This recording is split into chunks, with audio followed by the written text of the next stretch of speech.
What is going on, everyone? Welcome back to another video. Today is a very big day for the Minecraft community. We have been waiting for something like this for a very long time, and that is the cave update in 1.17. We literally just got the Nether update, and now we're getting a cave update. Pretty epic. For those of you that are new here, this is my reaction channel. If you want to check out my main channel or my second channel, links will be in the description. Also, I do not own this video. The link to the original video will be down in the description as well. Let's go ahead and get right into this. And welcome back to another Minecraft update video. This one is about 1.17, the Caves and Cliffs update, which is the next major update to the Minecraft game. It's set to release sometime around summer 2021, and it will combine two aspects together. Look at that. That is crazy. You got waterfalls coming down. You got like these pillars almost that are holding like the cave up. Very epic. First of all, something fans have been asking for a long time, a cave update to Minecraft. The second thing is going to be the winner of the 2019 Minecon Live biome vote, which was the mountain biome. Those two things. So they are also adding a new mountain biome, which is going to be very epic as well. They haven't added a biome in a long time, but I think there's like 32 biomes, so make that 33. Things and many more are in this update, and we learned about all of this at the Minecraft Live streaming event which took place earlier this day. This also included a mob vote where players could pick one of 3 mobs to be included in the game, and that's the first thing we're going to focus on in this video. So it looks like we might get some new mobs as well. One of these mobs is the Moo Bloom, which is actually from the Minecraft Earth game. It is essentially a yellow cow with flowers on its back, similar to a mushroom, and that flower is the Buttercup, which might also get included with this mob. Its home is most likely going to be the Flower Forest biome, and possibly like in Earth, it can leave a trail of flowers wherever they wander. It's also been confirmed that they will interact with bees. The next mob is the Glow Squid, which is also from Minecraft Earth. It's essentially an atmospheric mob, a variant of squid that likes the deep and dark of the oceans, but they're also going to be rather visible as they themselves are illuminated. However, they don't actually emit any light, despite being a glow squid. And the third mob is the Iceologer, which is from Minecraft Dungeons. It's an illager that can attack the player with clouds of ice, and it will... Okay. This one looks really cool, and if I was to vote, I'd probably vote for this one. For sure, 100%. We found in snowy, icy, and mountainous terrain, and this one just happens to be my personal favourite of the 3.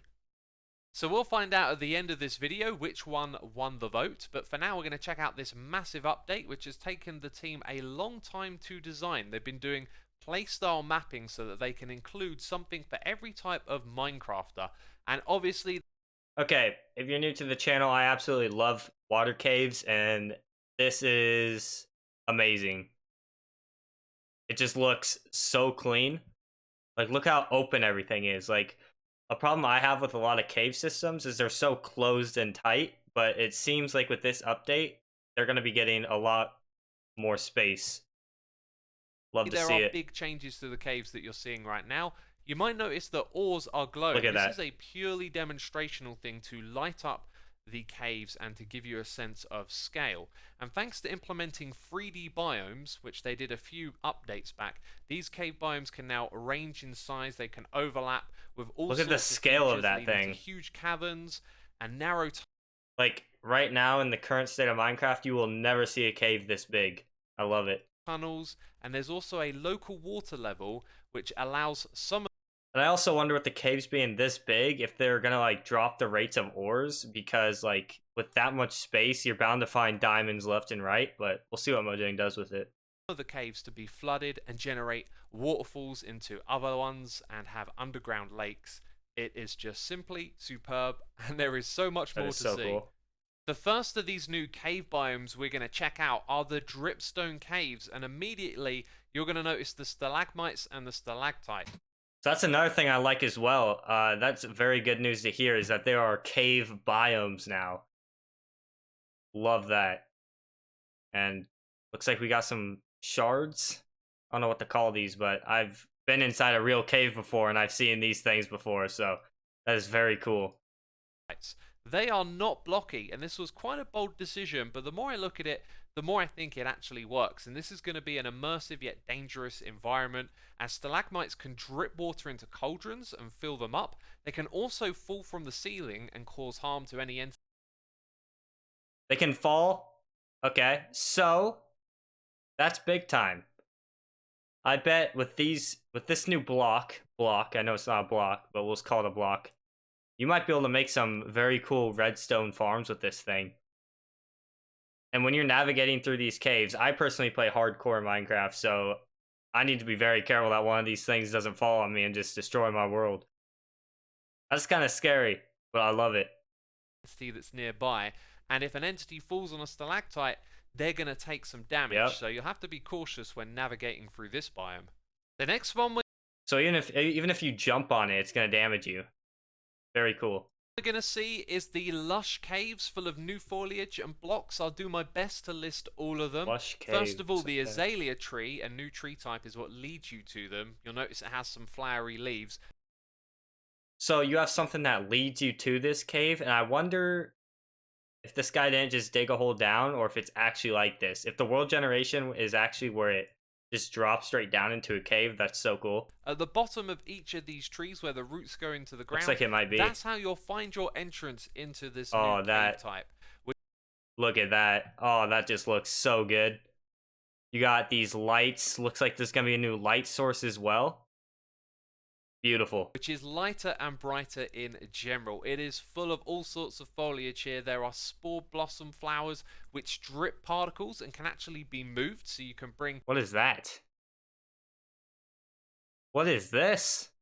Some atmosphere to your base that way. There are fully sided... Is that lighting up as well, or is it just these? Grass blocks, or so they appear to be. These are actually moss blocks, and they come with a carpet variety as well, a very thin layer that can be placed over other blocks. There are also miniature looking tree blocks in here, upside down flowers, and a light emitting block known as glowberry. These are actually edible, so a new food source as well as a new light source. So it is a light source. There's also a drip leaf plant that can be a temporary platform. And a temp platform. Parkour players? This looks like a very good parkour block to me. Essentially, this is just a platforming block for parkour players right here. The drip leaf, you can stand on it, but if you do for too long, it starts to sag, and then eventually you, the player, will fall through it. Along with caves, there's going to be an underground structure known as... I mean, that makes sense. I've been thinking, like, they should maybe do that with lily pads as well, because it doesn't make sense. Like, in real life, you're not going to be able to stand on a lily pad. So I really like that concept. As the crystal geode. When you walk through the crystal geode, it actually makes a tinkling sound to really add to the atmosphere. But this structure is going to add 2 new rock blocks and 2 new crystal blocks. The new blocks. Probably my favorite part about this whole update is going to be the new blocks and ores. I don't know if there's going to be new ores, but let's just keep watching. And on them grow amethyst crystals, and they grow in 4 stages. But what is interesting about this is that they can grow on all sides of the block, but that block can't be moved, meaning that in order to make farms out of these crystal geodes, you have to travel all the way to where you discover them in the world. And of course, they're going to be... So this is going to be kind of like a mob spawner. Like, obviously, you can't move a mob spawner, so if you want to make like a skeleton farm or something like that, you'd have to travel to the skeleton spawner. So I really like this. It's going to be a lot more difficult, but it's kind of like a mob spawner, but it's for ores or blocks, however you want to look at it. Very cool. Super rare. Now, there is a use for these crystals, and that is to create a telescope, which you can use to zoom in, kind of like using... That's big time. I really like this. I like where this is going. The Optivine zoom key. It would appear that you actually have to hold the telescope in order to use the zoom feature. Nice. And it has this kind of like circle zoom in effect, which I actually think is really quite cool. Comedic in a way, and I really like that this is coming to the game. Now, heading back underground, this next clip is a rather long one. It was the introduction during the live event to the... Looks like Pandora from Avatar right there. He's put these blue light up blocks. You know what I'm talking about? Those of you that have seen Avatar. If you haven't seen Avatar, you should definitely watch it. Warden mob. The movie with the blue people. Which I gotta say, I'm really quite excited by. And you'll notice there's a new type of stone here, and there's some other very interesting blocks we're going to learn a bit more about in a moment. But this is what's called a deep dark biome, and you'll notice how Deep dark the biome. light kind of disappears briefly and comes back again. This looks like a really spooky aspect of the game that they're adding, and the water mob. And that's one thing I really loved with the Nether update was the lighting around, like how you when you changed biomes, there was different lighting, and it looks like they're doing that same concept here with this biome where it's gonna be flashing in and out. And one thing I'm also really looking forward to, hopefully they show it, is the cave sounds. I don't know if there is gonna be cave sounds, but I really hope there are new cave sounds because that's one thing I really love about caves. Makes it a lot more scary. Mob itself is terrifying and really strong, but it works on a new mechanic called vibrations. Well, I don't know what it's actually called, but essentially this mob will sense vibrations, player movement, and things that they're doing like placing blocks down will attract them as opposed to line of sight. So the water mob is actually a blind mob, and we're about to... Okay, that sounds super creepy. The scariest monsters in movies are the ones that are blind but have super senses. See what this looks like. Second. You might notice there are some candles, so another new light source being added in this game. But the water mob is actually really strong as well as being scary. Whoa. And in this video, the player is that big? Oh my god. Oh gosh. I don't know if I'm gonna be able to go in this cave now. That's freaking creepy.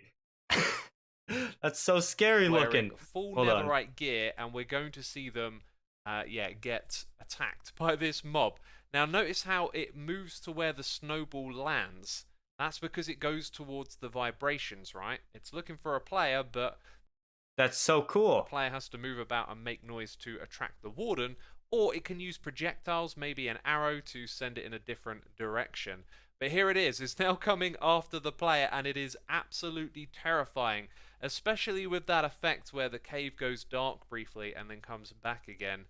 Anyway, quite a few shots are being landed here on an unenchanted boat, and eventually this thing starts charging towards our player here, again wearing full netherite armor, and you're going to see it only takes, what? See how many hearts that did? 1, 2, 3, 4, 5, 6. 6.5 hearts of damage, and this guy's wearing full netherite armor. What? So if you're not at least in full diamond, you're gonna get one shot by this thing. Oh god. One hit and the health is below half, another hit and they're out. A very, very tough. Does this thing drop anything important, I wonder? Mob. Hope so. And I think now's a good time to let you know I'm trying to include every single bit of footage that we got from this live event. I'm not going to cut out a single thing. And also, while we're at it, if you're enjoying the video, go ahead and subscribe. When this update comes out and the snapshots start to arrive, I will be covering them in full detail like I always do. So make sure to hit that subscribe button and learn all about 1.17 when we can finally get our hands on it. So after learning about the Warden, you're probably quite curious to what those other blocks were. Well, they're known as Skulk Growths, and you can see there's like 3 or 4. That is so cool. This might be my new favorite biome. I wonder if you walk on it, if it lights up. Because like I was saying, Avatar, that's kind of like the concept with Avatar. I really think if they don't have that, they should definitely add that. That's really cool.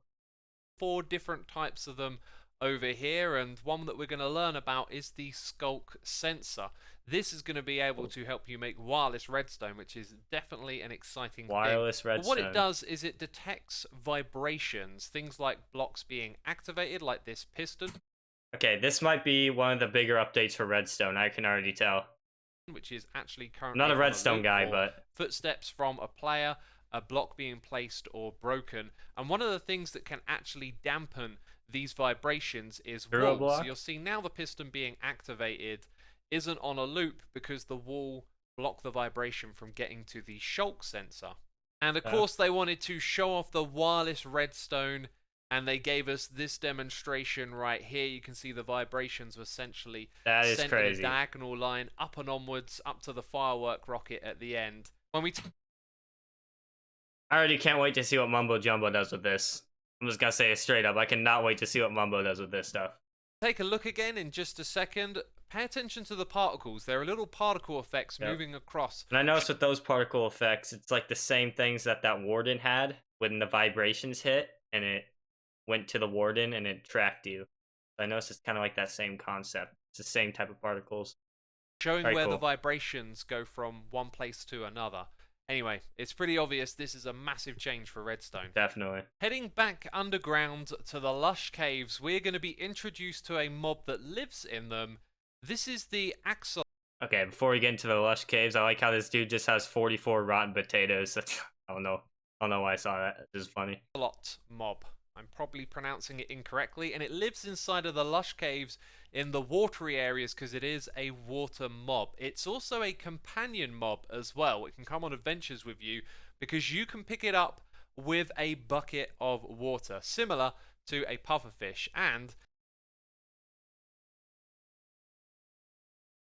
I think this might be the new cutest mob in the game. Let's keep watching. There is a yellow type of them as well. You'll see some concept art here, and I was wondering if that was a pufferfish in the bucket, but no, there is both a pink and a yellow variant of this mob. Now in this next clip, we're seeing a player go on a raid of a ocean monument and bringing along with them an army of axolots. Do they fight with you? They have a special ability, the ability to play dead. But one thing you'll notice here is that they are the natural enemy of the Guardian. You can see they go and attack it. And I believe they may attack any other mobs the player does as well. That's as so for the playing dead thing, I think you kind of see it for a... So it kind of looks like a wolf. I mean, it doesn't look like a wolf, but it acts like a wolf. But it's just water. So it's like a water wolf, I guess is what you could call it. Very cool. Second in this clip, but I'm not really sure. I don't have more details to tell you, but check out this gorgeous art right here. As you can see, this update has a lot of contrast in it. And what about those mountains? I thought the extreme mountains were big. Holy cow.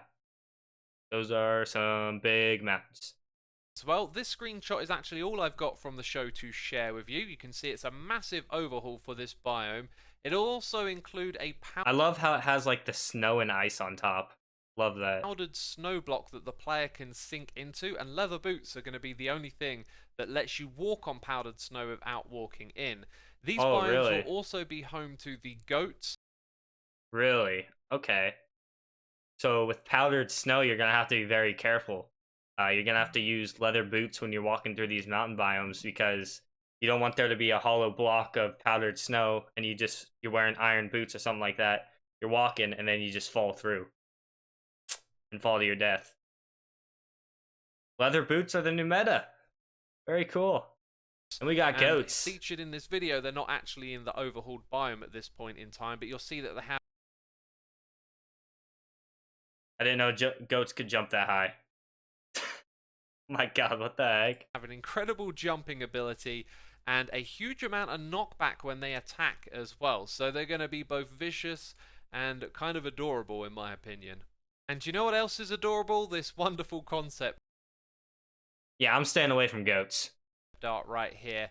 But moving on, they're adding copper ore, a new ore type in this copper update. Ore. And these are going to be in ore veins, which I didn't feel like they explained particularly well, but supposedly it introduces a new layer of strategy when mining.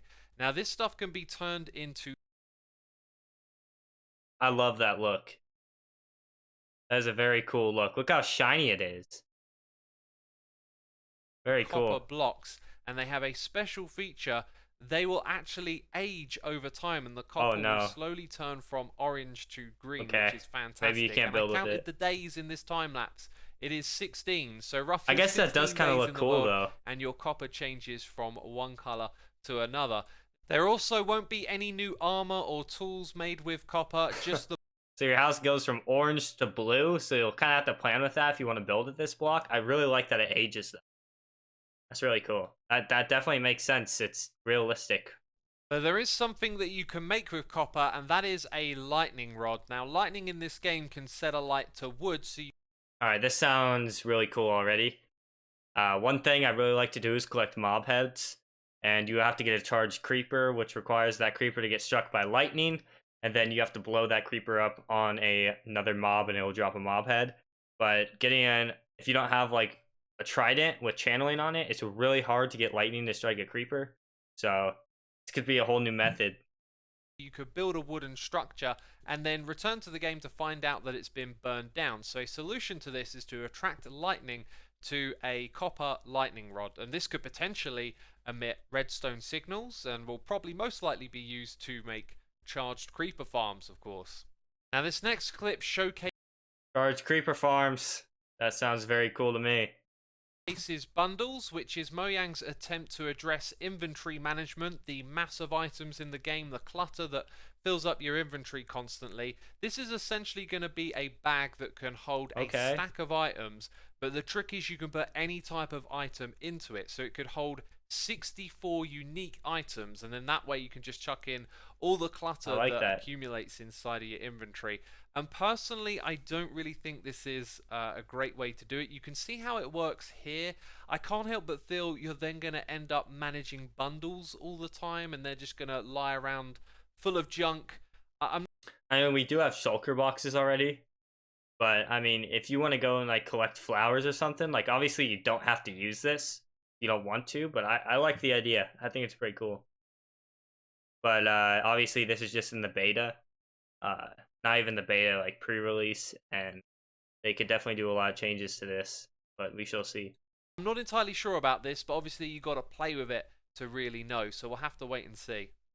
Now this next one is a big deal. They're going to be adding archaeology into the game, and there is a lot to this. You will find archaeological dig sites, and you will have brushes to then go down and interact with what seems like normal dirt and gravel blocks, and you'll be able to brush away layers of these looking for little artifacts, and these artifacts can actually break during the process. Now everything that you're seeing is apparently developer art, which is different from the artists creating the textures, so don't judge it purely by how it looks, as you're going to see some of the textures here aren't so favorable. But anyway, the player is just brushing away these blocks. Diamond block? That one unfortunately broke. However, in a moment, we're going to see them get successfully collected, and also uncovering. So is it just RNG, where if you brush it, it has like a 50% chance to break and a 50% not to? Or is it like the player's skill, like you have to time something? Whole blocks like an emerald block, so this could be a good way just to discover valuable things inside of the game. But I like the idea of them leaving little archaeological sites inside of the Minecraft world, and one of the things they want to do is let the players create their own story about the Minecraft origin story. So these little things that they will find will be kind of ambiguous and let you tell your own story. Now the two little artifacts collected so far are supposed to represent a couple of things. I think one of them is a dragon, and anyway, they have a unique ability to be painted onto clay pots, which we're just going to see in a second here as the player goes up the ladder. You got nether bastions, you got villages, you got these archaeologist sites, you got ocean monuments, shipwrecks.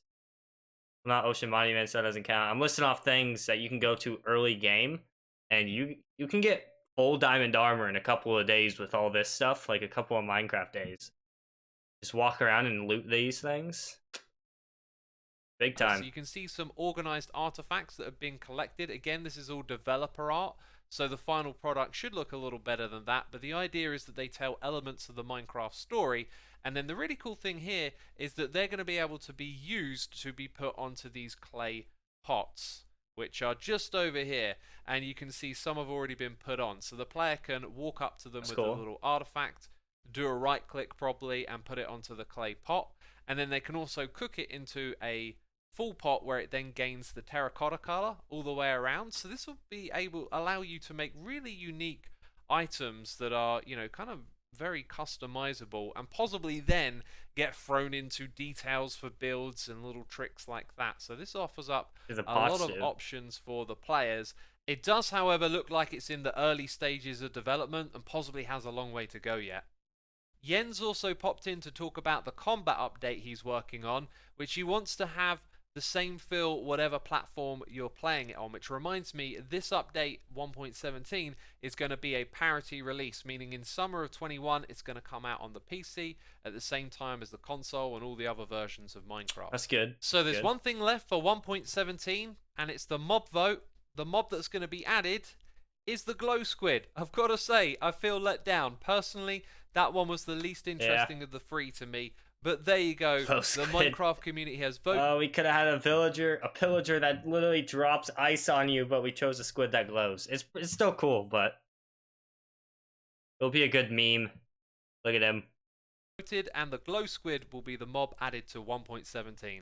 And that is everything, my friends. Be sure to leave a like on this video if you want to support it. Subscribe. Alright, and that is the video. That is my reaction to the 1.17 cave and cliff update. I love everything that Mojane's doing here. Very creative. And if you guys enjoyed this and want to see more content like this, make sure to hit that subscribe button. This is my first video on the new reaction channel. My main channel will be linked down in the description, as well as this guy's channel and the original video. And I will see you guys in the next one. Peace.